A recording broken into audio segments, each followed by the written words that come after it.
여러분들과 나누게 될 내용은 호메로스의 서사시 일리아스와 오디세이아입니다. 끄노는 이런 말을 했습니다. 모든 위대한 문학 작품은 일리아스거나 오디세이아다. 그의 말을 수긍한다고 한다면은 그 서양 문학사는 최초의 작품인 일리아스와 오디세이아 이 두 작품을 이어서 탄생한 거로 요약할 수 있을 겁니다. 이 호메로스의 두 작품은 아주 독특한 서사 방식으로 시작을 합니다. 먼저 일리아스의 첫 부분을 보도록 하겠습니다. 진노를 노래하라 여신이여 펠레우스의 아들 아킬레우스의 파괴적인 분노를. 사람들의 왕과 고귀한 아킬레우스가 불화를 일으켜 서로 갈라섰던 바로 그 순간부터 신들 중에 누가 대체 그 둘을 함께 놓아 불화케 했는가? 이 설명을 하자면 이렇습니다. 시인은 청중 앞에 섭니다. 아마도 고개를 하늘로 쳐들고 무사 여신을 부르는 동작을 취했겠죠. 그리고 그가 노래할 이야기는 그 시인이 요청에 응한 그 무사 여신의 목소리에서 나온 것이라는 믿음을 청중들에게 심어주고 있는 것입니다. 그 세계 안에서는 시인과 청중이 사는 이 세상의 모든 일들은 모두 천상에 계시는 지배자, 제우스의 뜻에 따라서 이루어진다. 이런 메시지를 던져주는 거죠. 보이는 건 너머에 보이지 않는 세계가 존재하고 바로 그 힘이 이 세계를 움직인다는 그런 이원론적인 세계관을 이야기를 해주는 겁니다. 이렇게 시인은 청중 앞에서 무사여신을 부르면서 자신이 천상의 무사여신과 직접 통하는 특별한 존재임을 천명하는 셈입니다. 그런데 왜 시인은 하필 무사여신을 부를까요? 이 무사여신은 기억의 여신인 무네모신의 딸이라고 알려져 있는데 아버지는 누구냐면 바로 천하를 지배하는 제우스입니다. 이건 최고의 권위를 갖는다는 것뿐만 아니라 시간의 흐름에도 지워지지도 퇴색되지도 않는 영원한 또렷함을 갖게 된다는 것을 담보합니다. 자, 그런 무사를 시인이 부름으로써 청중들 중 그 누구도 시인의 노래에 감히 그 진실성을 의심하거나 시비를 걸지 못하게 되는데 애초에 호메로스는 이런 식으로 경고를 한 셈이라고도 볼 수 있죠. 이건 어떻게 보면 서양 문명사 전체에서 갈 수 있는 중요한 특징 중에 하나를 보여준 거라고 또 볼 수 있습니다. 호메로스의 천재성은 그야말로 여러 측면에서 설명될 수가 있습니다. 로마의 시인 호라티우스는 이런 식으로 표현했습니다. 그는 언제나 곧장 결말을 향하여 나아가며 지금까지 사건이 어떻게 경과했는가를 하는 누구나 다 알고 있다는 듯이 청중을 사건의 한가운데로 곧장 이끌어간다. 호메로스는 거두절미하고 사건의 핵심으로 들어갔다는 얘기입니다. 호라티우스의 비유를 들면 불이 났을 때 사람들의 관심은 요란스럽게 변죽 울리면서 뭉게뭉게 피어나는 연기에 있는 게 아니라 모든 것을 집어삼키는 불길에 있다는 것이죠. 일리아스를 여는 첫 단어는 진노입니다. 메니스라는 단어는 그야말로 신에게만 붙일 수 있는 단어인데 여기서 호메로스는 과감하게 인간에게 붙이고 영웅 아킬레우스의 분노가 인간적 차원에서 끝나는 게 아니라 신적인 차원에서 움직이는 것이다라는 걸 보여주고 있습니다. 사건의 발단은 그리스 연합군인 총사령관 아가멤논에게 전리품으로 주어졌던 여인 크리세이스였습니다. 이 크리세이스는 아폴론 사제 크리세스의 딸이었는데 자신의 사제가 그렇게 모욕을 당한 것을 안 그 아폴론 신은 진노합니다. 그야말로 역병의 화살을 쏴서 사람들을 죽게 만들죠.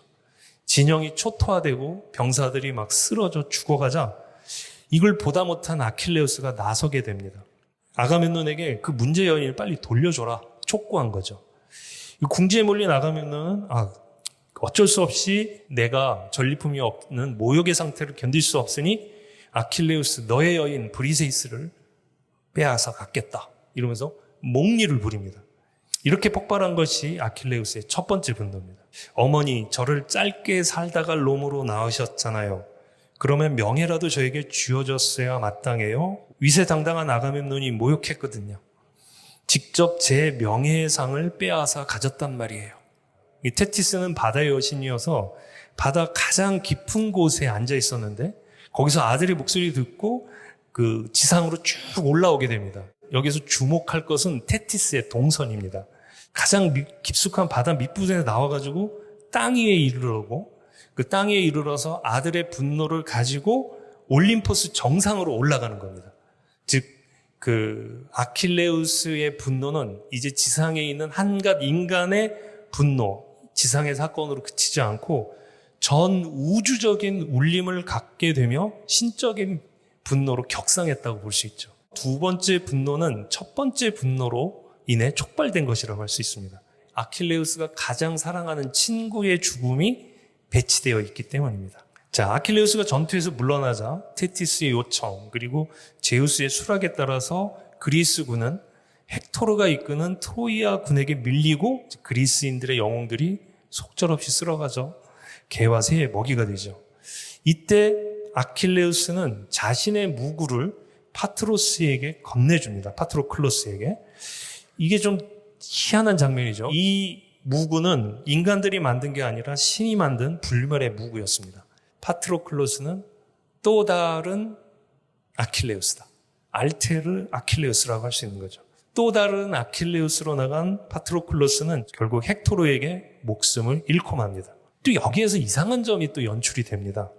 왜냐하면 헥토르가 파트로클로스를 죽인 다음에 벗겨낸 아킬레우스의 무장을 스스로 입습니다. 트로이아의 아킬레우스가 되는 거라고 할 수 있습니다. 파트로클로스의 죽음 그리고 헥토르의 행적을 알게 된 아킬레우스는 정말로 크게 분노합니다. 아들이 토해낸 이 비통의 절규를 듣고서 또다시 테티스 그녀가 바다 깊은 곳에서 듣고 거기서 통곡을 합니다. 테티스의 통곡 소리를 듣고 자매들이 33명이 몰려옵니다. 아킬레우스가 첫 번째 분노했을 때 비교하면은 두 번째 분노가 정말 수십 배는 더 컸다는 것을 시각적으로 금방 느낄 수가 있습니다. 자, 이런 장면을 그려낸 호메로스의 솜씨는 기괴하고 희극적이면서도 비극적인 색채를 전혀 잃지 않고 있습니다. 다시 그 아킬레우스의 분노는 어머니 테티스의 동선을 따라서 다시 올림포스로 상승합니다. 이번에는 헤파이스토스라는 대장장의 신을 만나게 됩니다. 자, 새로 제작된 무장을 입고 이제 아킬레우스는 나가서 헥토르와 싸우겠죠. 두 진영의 최고 전사가 맞붙는 이 1대1의 대결은 결정적인 장면이라고 할 수 있고 아킬레우스의 진노를 노래하는 그 일리아스의 모든 사건들은 마치 오직 이 순간을 향해서 달려온 것처럼 그려집니다. 둘은 단순히 인간적인 전사들의 싸움이 아니라 신적인 전사들의 싸움이라고도 볼 수 있습니다. 둘 다 아킬레우스의 무장을 입고 있기 때문에 아킬레우스 대 아킬레우스라고 할 수 있죠. 이 대결의 승자가 진짜 진정한 아킬레우스가 되는 거고 그 이름을 불멸의 영광으로 빛낼 것입니다. 이 1대1 대결은 우리가 기다렸던 것보다는 아주 짧게 끝납니다. 짧고 간결하게. 아킬레우스는 헥토르의 시신을 마차에다 매달고 트로이 성 주위를 3바퀴나 조용히 돕니다. 분노를 사기려는 것처럼 이 두 번째 분노를 격렬하게 분출한 아킬레우스는 과연 무엇을 얻었을까요? 찬란하게 빛나는 불멸의 명성을 얻었은 건 분명하겠죠? 그런데 이상하게 이 작품 전체는 그의 영광을 이렇게 두드러지게 드러내는 것 같지는 않습니다. 오히려 그런 가치관을 가지고 하나뿐인 목숨을 바쳐가면서 불멸의 명성을 추구하는 이 영웅들의 우울함이 마지막 장면에서 굉장히 진하게 깔리는 거죠. 아들 헥토르를 잃은 그 노왕 프리아모스는 목숨을 걸고 아킬레우스의 진영을 찾아가게 됩니다. 그리고 아들을 돌려달라고 애원하고 그의 발 앞에서 몸을 굽힌 채 격렬하게 울음을 터뜨리죠. 그래서 아킬레우스는 그 모습을 보고 자기도 가장 사랑하는 친구, 죽은 친구 파트로클로스를 생각하면서 그리고 또 자기도 이제 곧 죽게 될 텐데 내가 죽으면 우리 아버지도 슬퍼하겠지. 그러면서 아버지를 생각하면서 울음을 터뜨립니다. 이 장면이 굉장히 인상적입니다. 두 사람은 적과 적으로 싸웠지만 지금 이 장면에서는 가장 사랑하는 사람을 잃은 두 인간으로서 만나고 그 서로를 위해서 울게 됩니다. 자, 진노를 노래하라 여신이여, 이렇게 시작된 일리아스를 닫는 마지막 문장은 이렇습니다. 이렇게 그들은 치렀다 말을 길들이는 헥토르의 장례식을. 그 진노로 시작해서 장례식으로 끝난다라고 할 수 있겠죠. 오디세이아는 그 사람이라는 단어로 시작하죠. 흥미로운 건 어쨌든 호메로스는 그 주인공의 실명을 드러내지 않고 그냥 사람을 말하라 이렇게 시작합니다. 첫 번째 장면에서 나온 칼립소에게 잡혀있는 오디세우스의 모습, 이걸 연결시켜 볼 수가 있는데요. 이 칼립소는 얼굴을 가리는 베일이나 우선 어떤 걸 보이지 않게 덮는 뚜껑처럼 감추는 자, 이런 뜻입니다. 따라서 오디세우스가 그 칼립소에게 붙잡혀 있다는 것은 그 주인공이 세상으로부터 철저하게 감추어져 있음을 뜻합니다. 역설적인 건 오디세이아는 그야말로 오디세우스의 노래라는 뜻인데 이 제목의 뜻이 무색하게 오디세우스는 시작부터 감추어져 있는 겁니다. 곡절만은 그가 그 숱한 고통을 겪으면서 그 여정 속에서 자기의 이름을 밝히는 것이 큰 트라우마로 남았었던 적이 있는 것 같습니다. 자, 가장 대표적인 사례가 바로 그가 외눈박이 거신 그 키클롭스 동굴에 갇혔을 때였습니다. 키클롭스 거신은 동굴의 문을 닫고 오디세우스의 일행을 잡아먹습니다. 그 모습을 보고 오디세우스는 경악을 하죠. 난폭한 키클롭스에도 경악했지만 자기가 어쩔 수 없는 상황 속에서 동료를 잃는다는 것 때문에 충격적인 절망감을 느꼈던 것 같습니다. 그럼에도 불구하고 오디세우스는 꾀를 내어서 키클롭스에게 포도주를 먹였죠. 키클롭스가 야, 나에게 이 포도주를 준 너 이름은 뭐니? 하고 그렇게 묻습니다. 그러자 오디세우스가 이렇게 대답하죠. 아무도 아니가 내 이름이요. 자, 이렇게 말할 때 오디세우스의 심정이 어땠을까요?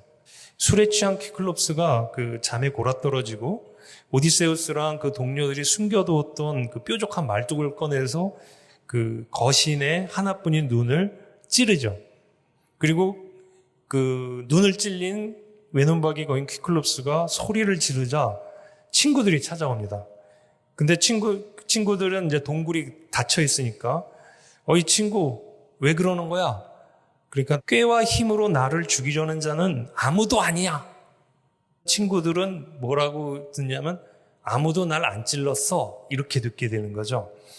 그런데 우리가 생각해 보면 그건 이제 탈출 작전을 위한 고도의 계략에서 나온 거라기보다는 난 아무것도 할 수 없다. 그런 의미에서 말을 했을 수 있다는 거죠. 탈출을 하자 그 퀴클롭스가 얘네들을 쫓아가죠. 여기다 대고 그 오디세우스가 이렇게 외칩니다.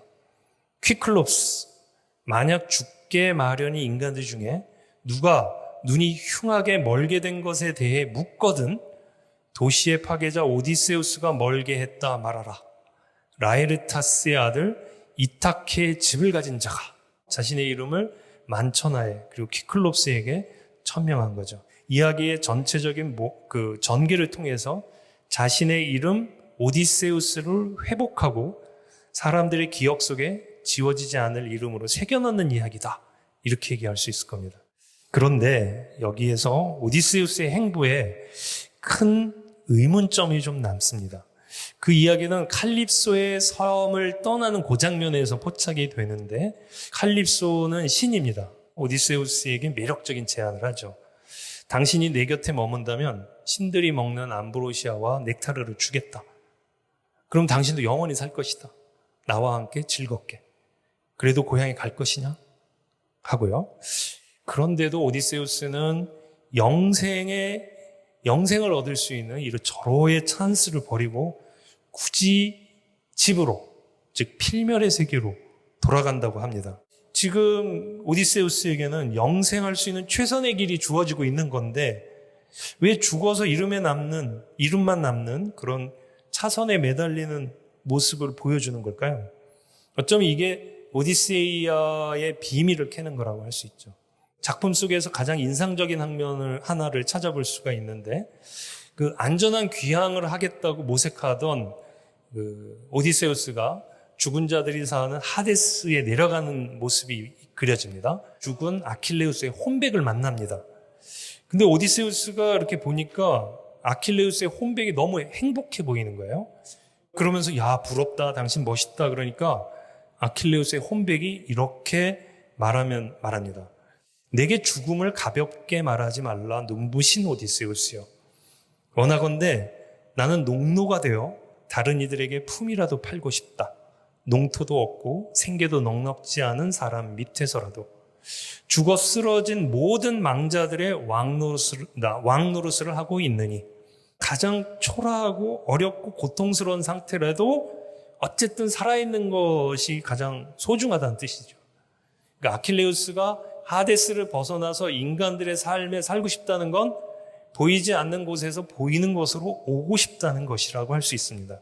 그런 점에서 보면 그 하데스라는 이름하고 오디세우스를 감추는 칼립소라는 이름하고 뜻이 일맥상통합니다. 세계로 돌아가겠다고 하는 것은 아킬레우스나 오디세우스가 똑같다는 거죠.